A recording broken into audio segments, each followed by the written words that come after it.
There's so many of you.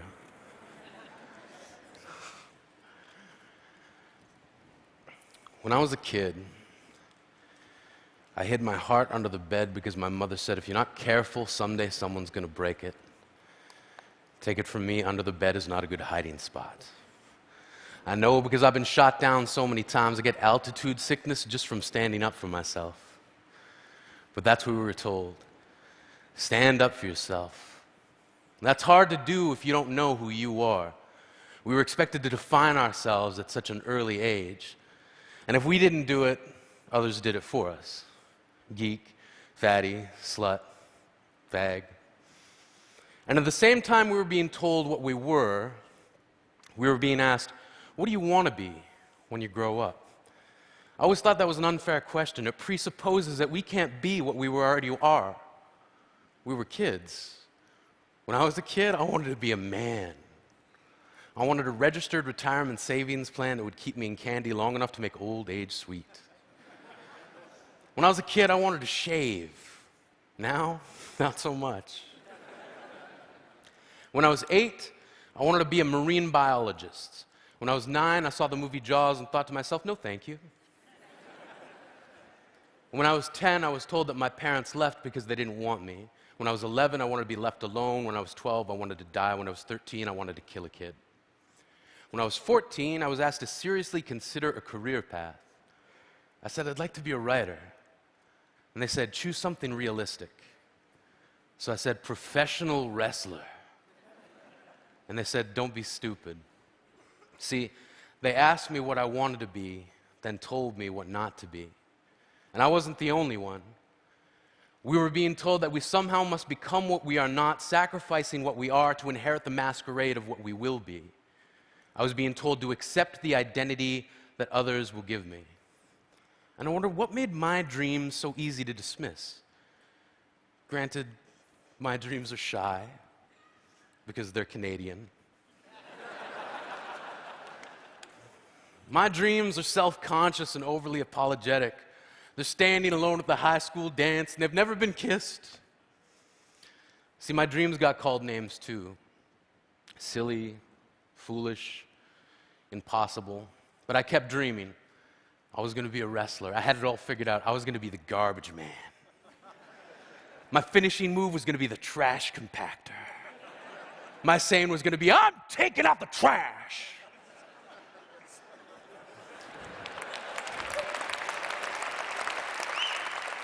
And then this guy, Duke the Dumpster Drosy, stole my entire shtick. I was crushed, as if by a trash compactor. I thought to myself, what now? Where do I turn? Poetry. Like a boomerang, the thing I loved came back to me. One of the first lines of poetry I can remember writing was in response to a world that demanded I hate myself. From age 15 to 18, I hated myself for becoming the thing that I loathed, a bully. When I was 19, I wrote, I will love myself despite the ease with which I lean toward the opposite. Standing up for yourself doesn't have to mean embracing violence.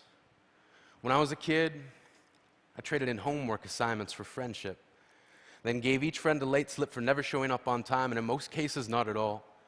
I gave myself a hall pass to get through each broken promise. And I remember this plan born out of frustration from a kid who kept calling me Yogi, then pointed to my tummy and said, too many picnic baskets. Turns out it's not that hard to trick someone. And one day before class, I said, yeah, you can copy my homework. And I gave him all the wrong answers that I'd written down the night before.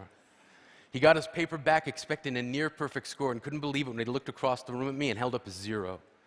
I knew I didn't have to hold up my paper of 28 out of 30, but my satisfaction was complete when he looked at me puzzled, and I thought to myself, smarter than the average bear, motherfucker.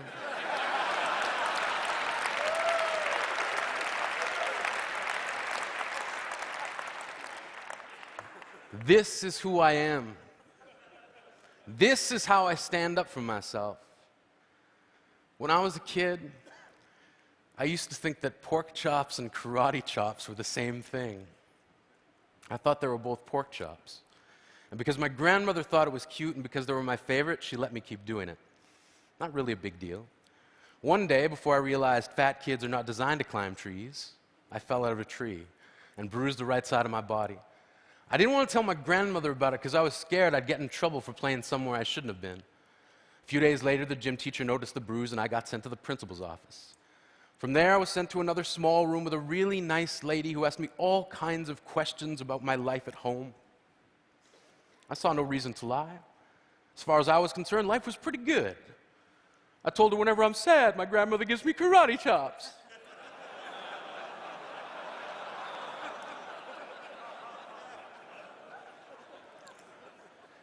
This led to a full-scale investigation, and I was removed from the house for 3 days, until they finally decided to ask how I got the bruises. News of this silly little story quickly spread through the school, and I earned my first nickname, Pork Chop.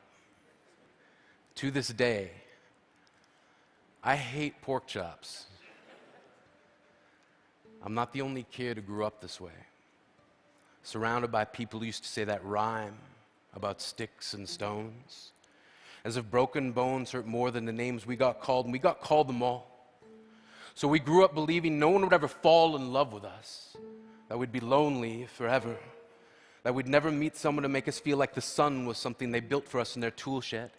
So broken heartstrings bled the blues, we tried to empty ourselves so we'd feel nothing. Don't tell me that hurts less than a broken bone. That an ingrown life is something surgeons can cut away, that there's no way for it to metastasize. It does. She was 8 years old, our first day of grade 3 when she got called ugly. We both got moved to the back of class so we would stop getting bombarded by spitballs. But the school halls were a battleground. We found ourselves outnumbered day after wretched day. We used to stay inside for recess because outside was worse. Outside we'd have to rehearse running away or learn to stay still like statues, giving no clues that we were there. In grade 5, they taped a sign to the front of her desk that read, "Beware of dog." To this day, despite a loving husband, she doesn't think she's beautiful because of a birthmark that takes up a little less than half her face. Kids used to say she looks like a wrong answer that someone tried to erase but couldn't quite get the job done. And they'll never understand that she's raising 2 kids whose definition of beauty begins with the word mom. Because they see her heart before they see her skin, because they've never always been amazing. He was a broken branch grafted onto a different family tree. Adopted. Not because his parents opted for a different destiny. He was 3 when it became a mixed drink of 1 part left alone and 2 parts tragedy. Started therapy in 8th grade. Had a personality made up of tests and pills. Lived like the uphills were mountains and the downhills were cliffs. 4/5 suicidal, a tidal wave of antidepressants, and an adolescent of being called pauper. 1 part because of the pills, 99 parts because of the cruelty.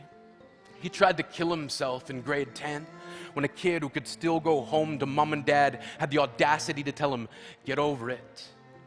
As if depression is something that could be remedied by any of the contents found in a first aid kit.